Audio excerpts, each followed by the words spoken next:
இப்போ நாங்கள் எங்கே நிற்கிறோம்னு சொல்லி சொன்னால் தெல்லிப்பள சந்தியில் நிற்கிறோம். தெல்லிப்பள சந்தியில் இருந்து 600 மீட்டர் தூரத்தில் கேகேஎஸ் வீதியிலேருந்து 3வது காணியாக ஒரு 4 பரப்பு காணி விற்பனைக்கு வந்திருக்குது.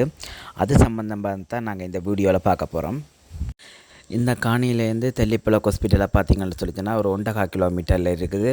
பஸ் ஸ்டாப் வந்து 650 மீட்டர்லேயும், ரயில்வே ஸ்டேஷன் வந்து 700 மீட்டர்லேயும், super market, bank, LP finance எல்லாமே வந்து ஒரு 650 மீட்டர் தூரத்துலேயும் வந்து இருக்குது.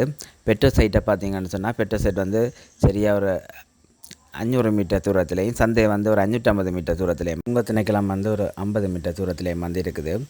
இந்த காணிலேருந்து பார்த்தா எல்லா வசதிகளும் வந்து ஒரு 750 மீட்டர் தூரத்துலேயே வந்து சகல வசதிகளும் இருக்குது.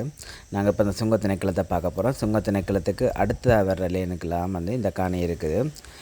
முன்னுக்கெல்லாம் பார்த்திங்கன்னா புது பில்டிங்கு இப்போ அடித்து கொண்டிருக்கிறாங்க. கடத்தொகுதி வந்து அதில் வரப்போகுது. பக்கத்தில் வந்து அப்சர் வீடு எல்லாம் இருக்குது.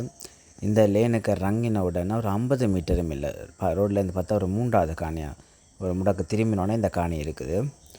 இது வந்து 4 பரப்பு காணி இருக்குது. இந்த காணியை சுற்றி வந்து தூண்கட்டை வந்து போட்டிருக்கணும். இப்போ நாங்கள் இதான் இந்த காணியை தான் நாங்கள் பார்க்க போகிறோம். பக்கத்தில் பார்த்திங்கன்னா கரண்ட் வசதி எல்லாம் இருக்குது.